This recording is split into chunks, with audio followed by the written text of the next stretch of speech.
Salam, hər vaxtınız xeyirli olsun əziz tələbələr, necəsiz?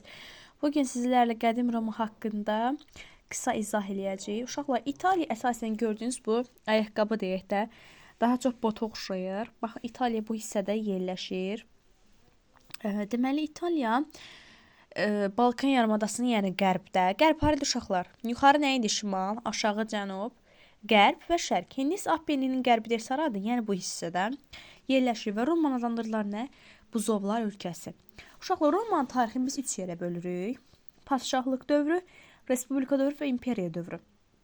Padşahlıq dövrü eramızdan əvvəl 753-dən 509-a qədər, respublika dövrü eradan əvvəl 509-dan eradan əvvəl 27-ci ilə qədər və imperiya dövrü eradan əvvəl 27-ci ildən eradan əvvəl 395-ci ilə qədər. Bunu nəzərə saxlayın ki, uşaqlar, eramızdan əvvəl 1-ci minilliyin əvvəllərində Appenin yarımadasında çoxlu xalqlar yaşadı və onlardan birisi Etrusklar idi. Yaxşı. Aydındır bura. Uşaq, keçirik sonra nəyə? Padşahlıq dövrünə. Eramızdan əvvəl 753 deyirik, eramızdan 509-cu ilə əhatə edir. Deməli, eramızdan 753-cü ildə Roma şəhərinin əsası qoyulması ilə inənildi. Padşahlıq dövrü başladı. Nə vaxta qədər? 509-cu ilə qədər. Uşaqlar, burada 2 dənə nüans var. Nədir? Padşahlıq dövründə Romada 2 dənə idarə etməsi var idi. Biri padşah idi, biri senat idi. Padşah kim idi? Hökmdar idi. Senat kim idi? Ağsaqqallar şurası idi. Senatın üzvünə adlanır senator. Və burada 2 dənə əhalisi var idi padşahlıq dövründə Romanın. Patrisilər, plebeylər. Patrisilər Romada hakim təbəqə idi və iş torpaqları var idi. Onlar vəzifələri yalnız onlar vəzifələri seçilə bilərdilər. Plebeylər isə Romaya başqa yerlərdən köçüb gələnlər idilər və orada xidmət edirdilər də. Onlara torpaq payı verilirdi. Deməli, eramızdan 509-cu ildən 27-ci ilə qədər respublika dövrü başlandı. Respublika dövründə belə ki, eramızdan 509-cu ildə Roma respublika quruluşunu yaratdı və burada patris ilə plebeylər arasında, yəni bu dövrdə mübarizə başlanıldı. Belə ki, mübarizə necə başladı? Plebeylər respublika quruluşunda patrislərin hüquqları çox idi. Plebeylər bundan kənarda qalmışdı və ona görə onlar qeyd edirlər ki, biz, yəni plebeylər dedilər ki, biz orada xidmət etməyəcəyik. Bundan qorxan patrislər mübarizə meydanında yəni 200 ildən çox elədi də. Elə bir ki, eramızda 509-dan 3-cü yüzilliyə qədər bu davam eləmişdi mübarizə. Və bu mübarizədə plebeylər qalib gəldi. Çünki nə orduda xidmət edilməyəcəyi və buna görə plebeylər qalib gəldi. Deməli, nə vaxt başladı müharibə? 509-cu ildə, nə vaxt 3-cü yüzillikdə. Belə ki, plebeylərin qazandığı uğurlar var idi uşaqlar. 5-ci əsrin əvvəllərində plebeylər hər il xalq hüququnu seçə bilərdilər. 3-cü yüzilliyin əvvəl, yəni 3-cü əsrin əvvəllərində eradan əvvəl Roma vətəndaşları qanun qarşısında hamısı bərabər idi. Və eramızdan əvvəl 3-cü əsrin ortalarında plebeylər Roma tam hüquqlu vətəndaş oldu və istənilən vəzifəyə seçilə bilərdilər. Aydındır. Sonra uşaqlar, deməli, Roma idarə etmə sisteminə gələk. Burada var idi senat. Senat əsasən maliyyə, xəzinə işlərinə nəzarət edirdi, müharibə sülh məsələlərini həll edirdi. Xalq yığıncağı xalq tribunu seçirdi və Roma idarə etmək üçün hər 2 dənə konsul bunları seçirdilər. Konsul kim idi? Xalq yığıncağı tərəfindən patrislər arasında seçilirdi. Müharibə zamanı qoşunu başçılıq edirdi. Tribun kimdir? Plebeyləri müdafiə edirdi. Hansı ki, Roma qalib gəldilər. Bax, plebeylər müdafiə edirdi və Romada ən ağır cinayət nə idi? Plebeyin öldürülməsi, yaxşımı? Sonra uşaqlar, Romada İlk qanunlar məcəlləsi 5-ci əsrin eradan və 5-ci əsr ortalarında qəbul edildi. Aydındır. Uşaqlar, respublika dövründə Romalılar nə etdilər? İtaliyanın işğalını başa çatdırdılar. Neçənci ildə? Eramızdan və 3-cü əsrin əvvəllərində. Aydındır. Nə vaxt İtaliyanın başa çatdırıldığı işğalı? Respublika dövründə neçənci ildə? 3-cü əsrin əvvəllərində. Yaxşımı? Sonra nəyə gəlirik? Pun müharibələrinə. Elə ki, burada pun müharibələr var idi. Əsasən tarixi eramızdan əvvəl 264 və eramızdan 146-cı illəri əhatə edirdi. Müharibənin səbəbi nə idi? Roma Respublikasının və Karfagenin Siciliya adası uğrunda, yəni müharibə aparırdılar. Və Roma və Karfagenin Aralıq dənizinin qərbində ağalıq etməyə çalışması. Aydındır. Müharibənin sonu necə oldu? Müharibənin gedişində Roma, Siciliya, Kardiniya və Korsika adalarını deməli işğal etdi. Karfagen şəhəri dağıdıldı və ərazisi Roman əyalətinə çevrildi. Aydındır. Sonra uşaqlar, nəyi nəzərə alaq? Eramızdan əvvəl 146-cı ildə Roma Yunanistanı məğlub etdi və öz əsarəti altına aldı. və ümumən deyə bilərəm ki, eramızdan əvvəl 2-ci əsr Roma Araq dövlətinin ən qüdrətli dövlət oldu. Aydındır. Sonra uşaqlar, ümumi gəlin bir dənə baxaq keçmişə. Qullara verilən adlara gələk. Misirdə qullar necə adlandırdı? Canlı ölülər, Hindistanda yad düşmən, Romada danışan alət, Spartada hilos, Yunanistanda isə nə idi? İnsan ayaqlar. Sonra Romada var idi qladiator döyüşləri. Eramızdan əvvəl 3-cü əsrdən başlayaraq qladiator döyüşləri keçirilirdi. Əsasən və bu qladiator döyüşləri üçün böyük bir amfiteatr tikilirdi. Məğlub qladiatorun taleyi tamaşaçılardan asılıdır. Əllərini əgər belə eləyərlərsə o sağ qalırdı, belə eləyərlərsə o nə idi? Öldürülürdü. Gəlirik qıraq qardaşların torpaq islahatı. Belə ki, Romada qul əməyi qədər istifadə olunurdu ki, və bu da kəndlilərin yoxsullaşdırılmasını gətirib çıxarmışdı və kəndlilər torpaqları itirdiklərinə görə hərbi xidmət çağırışlarının sayı da azalmışdı. Bu isə Roma qoşunlarının zəifləməsini gətirib çıxarmış. Belə olan halda eramızdan 133-cü ildə xalq tribunu seçilmiş Tiber Qraq, baxın, bu şəxs və qardaşı da Qay Qraq idi. Tiber Qraq torpaq islahatı keçirilməsi üçün bir torpaq qanunu keçirilməsi üçün bir islahatlar həyata keçirir. Belə ki, bunun qanununa görə hər bir varlı Romalı 250 hektardan çox torpaqdan istifadə edə bilməzdi. Torpağın artdığı, yəni alınıb həmişəlik yoxsullara paylanmalıdır və kəndlərə paylanan torpaqların satılması qadağan olunmuşdu. Senatorun etirazına baxmayaraq, xalq yığıncağı Tiberin torpaq qanununu qəbul etdi və yoxsullara torpaq paylanılmasını başlanıldı. Sonra dedilər ki, bəs bu Tiber güya ki, hökmdar olmaq istəyir. Bunu eşidənlər də bunu padşah olmaqda günahlandırır və onu öldürürlər. Sonra bu islahatı Qay Qraq eramızdan 123-cü ildə davam elətdirir və bu yeni davam etdirildi və kəndlərin torpaq paylanması. Sonra isə lakin senat Romaya qoşunu yeridir və Qay Qraq onun tərəfdarı öldürülür, kəndlərin torpaq paylanması dayandırılır və varlı torpaqlar yenidən satın alınmağa başlayır. Və eramızdan əvvəl Spartak üsyanı baş verir 74-71-ci ildə. Bu üsyan səbəbi nə idi? Bu vətəndaş müharibəsi sayılır, yəni. Romada qulların ağır yaşayışı üsyanlara səbəb olur və eramızdan 74-cü ildə məhz qladiator məktəbindən qaçan qullar Spartakın başçılığı üsyan qaldırdı. Buna baxmayaraq Pompey və Krasın başçılığı eramızdan 71-ci ildə bu üsyan da yatızdırılır və Spartak həlak olur. Hamıya dərs olsun deyə Kapiyadan Romaya gedən yol boyunca onu çarmıxa, yəni dar ağacına çəkirlər. Sonra Romada vətəndaş müharibəsi. Yəni ən önəmli vətəndaş müharibəsi bu sayılır da.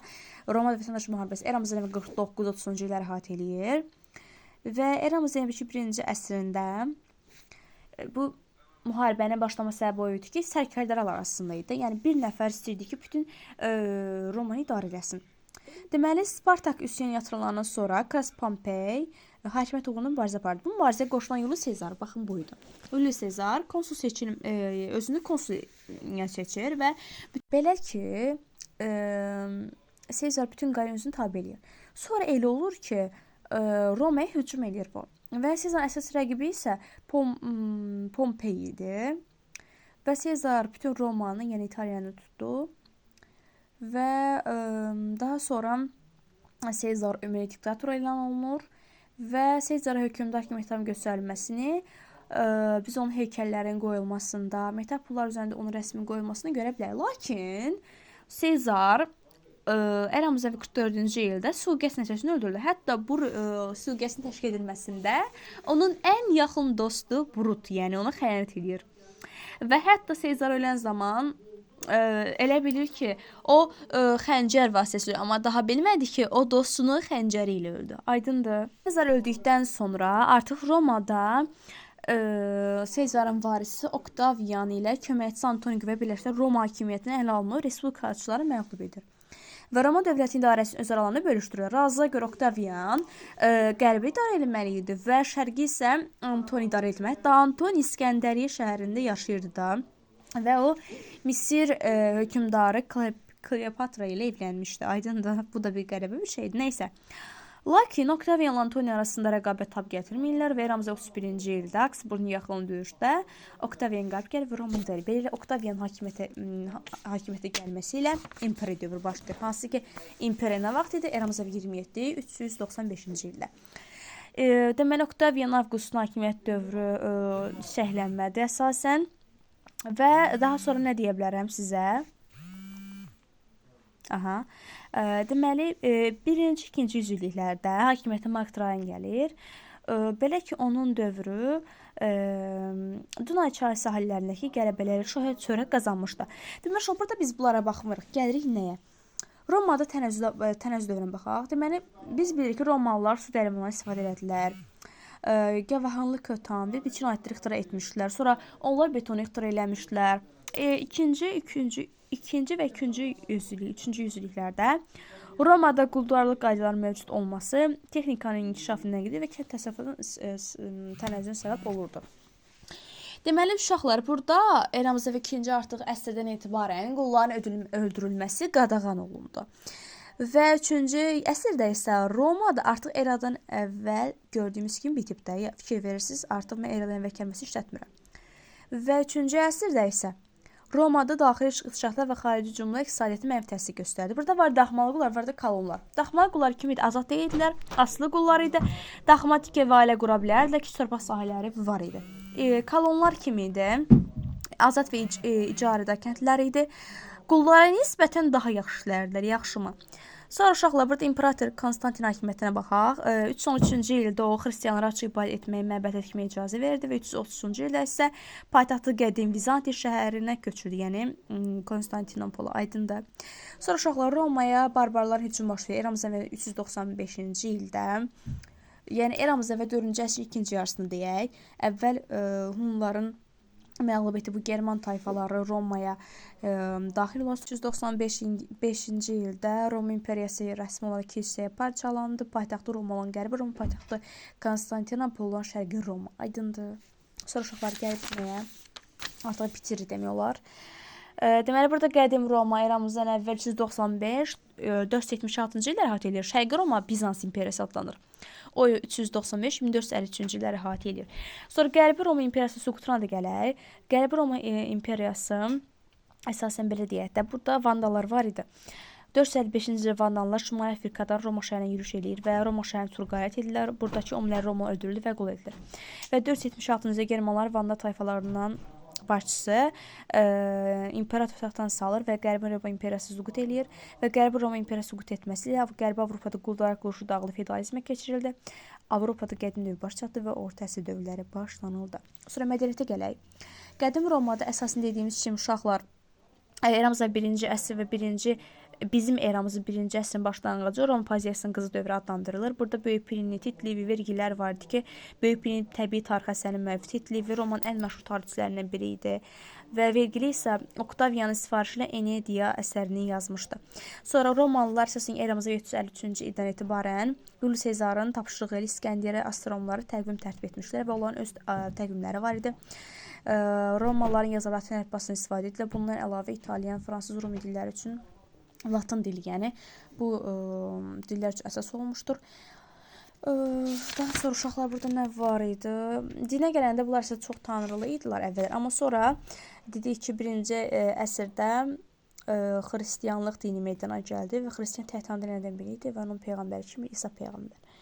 Və hətta Roma imperatoru Konstantin bizim eramızın 313-cü ildə xristianlara açıq ibadət etməyə və məbəd tikməyə icazə vermişdi və bu da demək olur ki, artıq bu din Romada rəsmi dilə çevrilmişdi.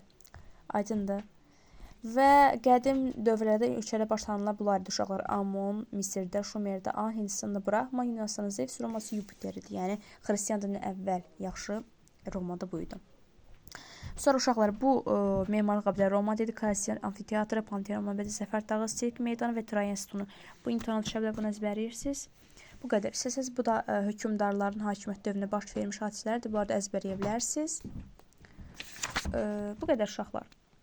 Bir də bunu baxın. Oxşarlıqları əzbərəsiz əla, imtahana çətinlik çəkməyəcəksiniz və bu da bu xronologiyadır. Qədim Yunanıstanda Romanın müqayisəsidir. Yaxşı bunları da öyrənin. Tamam, bir də daha bunları.